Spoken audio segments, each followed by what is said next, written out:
चलिए, सबके आपने बयान भी सुन लिए और इमाम साहब के भी बयान सुन लिए। बहुत ही खास मेहमान हमारे साथ बीजेपी के प्रवक्ता विजय सोनकर शास्त्री साहब, वीएचपी के प्रवक्ता विजय शंकर तिवारी साहब और प्रेसिडेंट ऑल इंडिया इमाम एसोसिएशन मौलाना मोहम्मद साजिद रशीदी जी, और कुछ वक्त में समाजवादी पार्टी नेता पंखुड़ी पाठक भी जुड़ेंगी।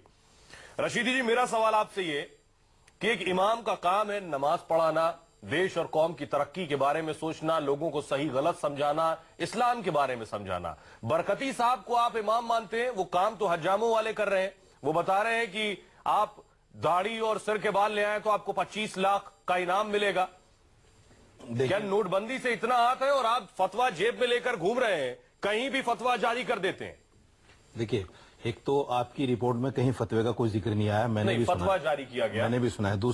दूसरे मैं आपसे कह देना चाहता हूं, नोटबंदी वाकई एक ऐसा अमल हिंदुस्तान के अंदर हुआ है, इसमें कोई शक नहीं है, कोई दो राय नहीं है कि नोटबंदी से बहुत सारी परेशानियां जमीनी सतह पर हुई हैं। लोग 2.5 महीने से आज भी लाइन में हैं, 2.5 महीने पूरे गुजर चुके हैं, लेकिन आज भी लाइन में हैं। सर, मौतें भी हो चुकी हैं। पर 25 लाख का इनाम तो इमाम साहब रख रहे हैं। सुनिए, जो बात करने की है उसको पहले कर लेते हैं, लेकिन नहीं सर, हम नोटबंदी पर चर्चा नहीं कर रहे हैं। अगर इस तरह का कोई बयान ये कहा गया कि भाई उनकी दाढ़ी काट कर लाई जाए, सर के बाल काटे जाए, देखिए ये निंदनीय बयान है, इसमें कोई शक नहीं है। ऐसा नहीं बोलना चाहिए क्योंकि वो देश के प्रधानमंत्री हैं, मुसलमान के भी हैं, हिंदू के भी हैं, सिख के भी हैं, ईसाई के भी हैं, तो ऐसा कोई बयान नहीं देना चाहिए। और ये सस्ती शोहरत के लिए है, लेकिन ये सच्चाई है जो उन्होंने कहा है कि देश में जो नोटबंदी की वजह से परेशानियां आई हैं, उसको बिल्कुल। लेकिन आप ऑल इंडिया इमाम एसोसिएशन के प्रेसिडेंट हैं, और प्रेसिडेंट होने के नाते क्या आप ऐसे इमामों को बायकॉट करेंगे? आप सिर्फ इतना कह के बच नहीं सकते हैं कि निंदनीय है।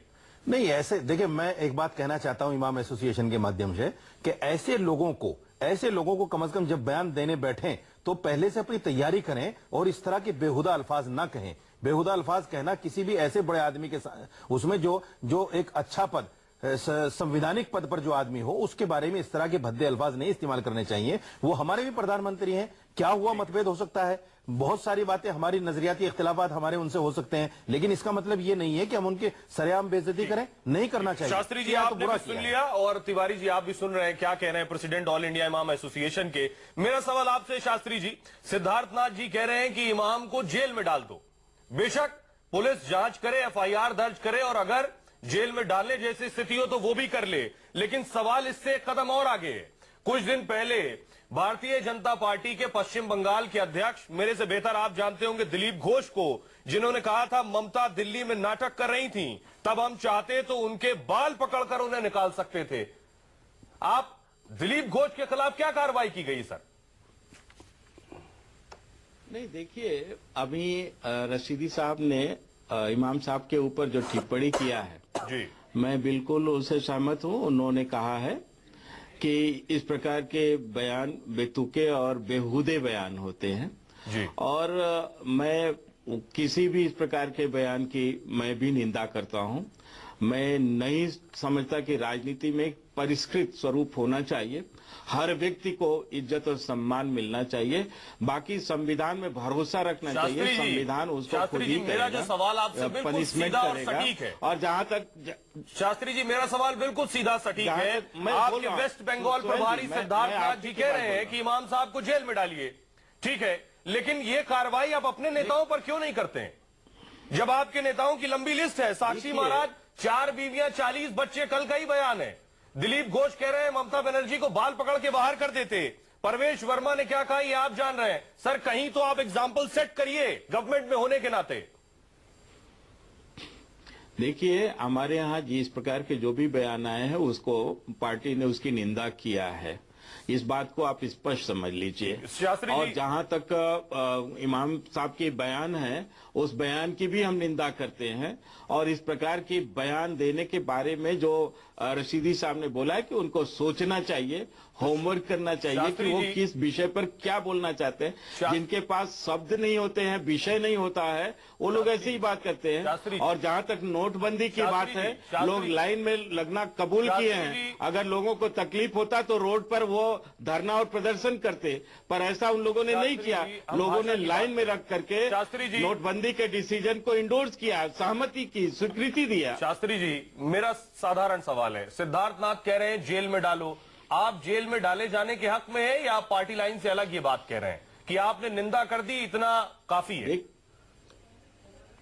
देखिए, मैं भारतीय जनता पार्टी का प्रवक्ता हूं। ठीक है। इस नाते मैं स्पष्ट रूप से कहना चाहता हूं कि अगर इस प्रकार के बयान, जो निंदनीय बयान प्रधानमंत्री के लिए दिया गया है, तो उनके खिलाफ संवैधानिक रूप से जो भी कार्रवाई हो सकती है वो कार्रवाई होनी चाहिए। ये बात अलग है, आप अपने नेताओं के खिलाफ कार्रवाई नहीं करते। रिकमेंडेशन देती है। ठीक है, ये बात अलग है, अपने नेताओं के खिलाफ कार्रवाई नहीं करते। नहीं, ये भी कह दीजिए सर, अगर उन्होंने ने गलती किया तो हम उनके खिलाफ भी संवैधानिक कार्रवाई करेंगे। ये भी कह दीजिए, इसमें मुझे बहुत अच्छा लगेगा और पूरे देश को अच्छा लगेगा, ये भी कह दीजिए।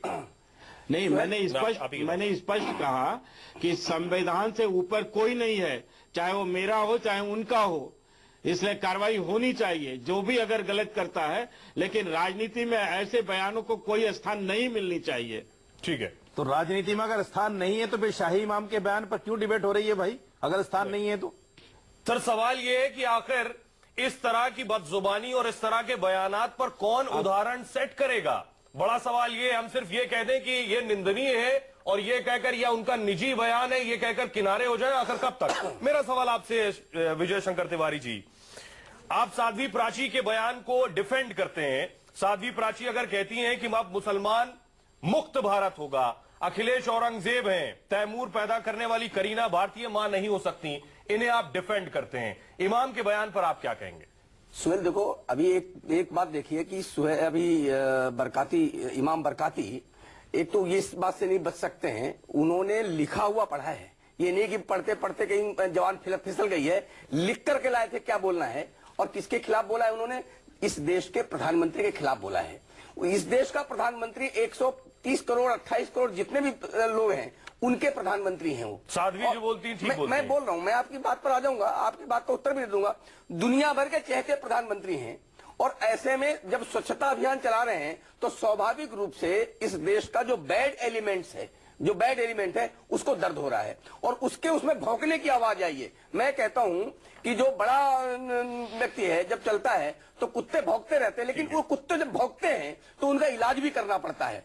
ऐसे जो लोग हैं जो इस प्रकार भौंक रहे हैं और प्रधानमंत्री खिलाफ भौंक रहे हैं, निश्चित तौर पर उनको नहीं, मैं बता रहा हूँ, थोड़ा लैंग्वेज में ध्यान दीजिए। नहीं, आपसे इन शब्दों की उम्मीद नहीं है, आपसे इन शब्दों की उम्मीद नहीं है कि एक इमाम के बारे में इस तरह के अल्फाज मत इस्तेमाल कीजिए। आपको याद होगा जब आपके जगह जगह तलवार चलाने के आपके तलवार चलाने के जो मंदिर जगह जगह चले थे, तो आप ही ने वजीर आजम के साथ खिलाफ उनको जवाब देने आप ही ने प्रधानमंत्री के खिलाफ खड़े होकर कहा था कि हम प्रधानमंत्री को प्रधानमंत्री नहीं मानते, हम खिलाफ खड़े हो जाएंगे, हम कोर्ट जाएंगे। आप ही ने कहा था।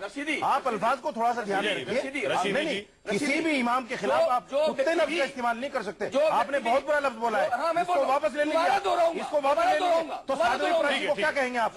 साध्वी प्राची को क्या कहेंगे आप? नहीं, साक्षी महाराज को क्या कहेंगे? योगी आदित्यनाथ को क्या कहेंगे? वो भी इसी टाइप। रशीदी जी, मैं सवाल कर रहा हूँ, आप बोलिए। मैं सवाल कर रहा हूँ, विजय, ये लोग भी कुत्ते की मानी नहीं। बोलिए। इस प्रकार आप एक आदमी को नहीं बोल सकते, बुरी बात है। जो भी 25 लाख 50 लाख का इनाम रख करके इस प्रकार की बात करता है उसकी मैंने पहले भी निंदा की है, चाहे वो कोई भी हो। ठीक है, अच्छा, एक बयान रख रहा हूं और उसकी आप निंदा कर सकते हैं। साक्षी महाराज का ये कहना 4 बीवियां 40 बच्चे, इसमें फतवा जारी किया उन्होंने? कोई फतवा जारी नहीं किया। उन्होंने कहा यही लोग जिम्मेदार है। आपके एक आध जानने वाले हैं जो 4 बीवियां 40 बच्चे हो जिनके? मैं बताता हूँ आपके ही चैनल में कल की बात है, इसी डिबेट में एक मौलाना साहब ने कहा सर, अभी मैं बयान, शरीयत हमें इजाजत देती है, कोई हमारा क्या कर लेगा? वो तो आज हम भी कहते हैं, मैं आज भी कह रहा हूँ, उसमें दिक्कत क्या है आपको? उसमें दिक्कत क्या है? लेकिन साक्षी महाराज जिसने एक बच्चा पैदा नहीं किया उसको क्या हक है? साध्वी प्राची जिसने एक बच्चा पैदा नहीं किया उसको क्या हक है? योगी आदित्यनाथ जिसने एक बच्चा पैदा नहीं किया उसको क्या हक है? कि जिनके तरीका थोड़ी हुआ। नहीं, आप बताइए, देश की आबादी बढ़ाने की बात करते हैं। मेरा सवाल सुनिए तिवारी जी, मेरा सवाल, आपके अंदर ताकत नहीं आबादी बढ़ाने की, हमारे अंदर ताकत बढ़ा रहे हैं, आपको दिक्कत क्या है? रशीदी जी, हम गलत तरह के डिबेट में इन्वॉल्व हो रहे हैं। मेरा सवाल आपसे सीधे, तिवारी जी सीधा जवाब जी। साक्षी प्राची साध्वी का ये कहना कि अब मुसलमान मुक्त भारत होगा, ये निंदनीय है या आप इसे डिफेंड करते हैं? देखो, मैंने कभी भी ऐसे बयानों को, जो बयान तर्क संगत नहीं है उनकी मैं हमेशा निंदा करता हूँ। उसी तरह निंदा करते हैं जिस तरह आप इमाम के बयान की निंदा कर रहे हैं। जो भी तर्कसंगत बात नहीं करता है कि भौंकने का लफ्ज इस्तेमाल करेंगे। हाँ, मैं शादी के खिलाफ भौंकने का लफ्ज इस्तेमाल किया, अगर वो भौंकती हैं। बोलिए आप, अगर भारत बोलिए ना, अगर भारत दोहरा चरित्र मत दिखाइए, कोई भी फतवा देगा बैठकर दोहरा चरित्र मत दिखाइए। मुसलमान बोलता है तो मुसलमान बोल रहे हैं भौंकता है, अगर साध्वी प्राची बोलती तो भौंकती नहीं है, उसको भी भौंकना बोलिए ना। भौंकने की बात नहीं करूंगा, बोलिए, भौंकने की बात साध्वी प्राची भौंकती है, साध्वी प्राची भौंकती है। कहाँ डिस्कशन आप कर रहे हैं? साध्वी प्राची भौंकती है क्या? आपने तो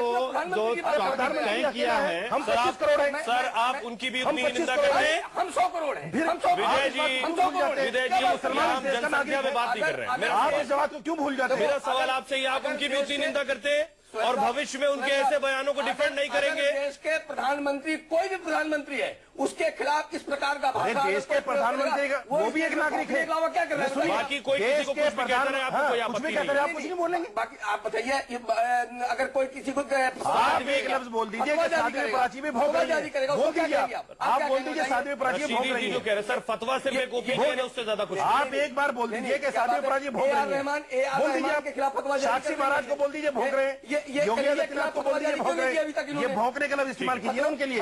हमारे साथ डिस्कशन करा रहे हैं। ठीक है, ठीक है। एसपी ने क्या दिखलाना चाहते हैं आपका चैनल? अरे प्लीज आप जो कहना करो। सर, ऐसे अगर इस देश के प्रधानमंत्री के खिलाफ कोई प्रधानमंत्री हो, अगर कल वो आपके प्रधानमंत्री नहीं थे सर, हम आगे डिबेट को आगे बढ़ाएं। सुनिए, कल वो आपके प्रधानमंत्री नहीं थे जब आपने जगह जगह तलवारबाजी शुरू की, तो आप ही नहीं सर, बैठ सर, हम डिबेट को आगे बढ़ा रहे हैं। प्रधानमंत्री के खिलाफ खड़े हो जाएंगे। रशीदी जी, आपको उस वक्त का बयान याद नहीं है?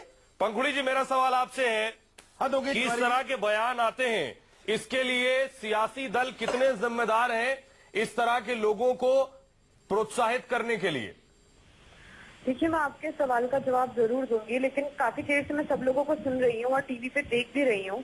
तो बीएचपी के प्रवक्ता को मैंने सुना, जिस तरह की भाषा उन्होंने इस्तेमाल यहाँ पर करी, काफी बड़ी उम्र के व्यक्ति लग रहे हैं, और जिस तरह की भाषा वो नेशनल टीवी पे इस्तेमाल कर रहे हैं, तो ये उनकी और उनकी ऑर्गेनाइजेशन की सोच दिखाता है। मुझे ऐसा लगता है कि खासकर की बड़े उम्र के लोगों को इस तरह की भाषा इस्तेमाल नहीं सर, हम शास्त्री जी के पास जा रहे हैं। शास्त्री जी, वक्त खत्म हो गया मेरा, लेकिन सवाल आपसे एक है।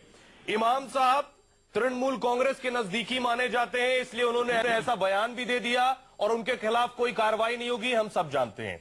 इसी तरह साध्वी प्राची अब तक जिस तरह के बयान देती रही, योगी आदित्यनाथ हो या प्रवेश वर्मा हो, उनके खिलाफ भी कोई कार्रवाई आज तक नहीं हुई है। मेरा सीधा सवाल है, चाहे वो इमाम साहब हो या फिर साध्वी प्राची हो, दरअसल इनके साथ सत्ता का समर्थन होता है, पॉलिटिकल बैकिंग होती है, इसलिए ये इस तरह के बयान भी देते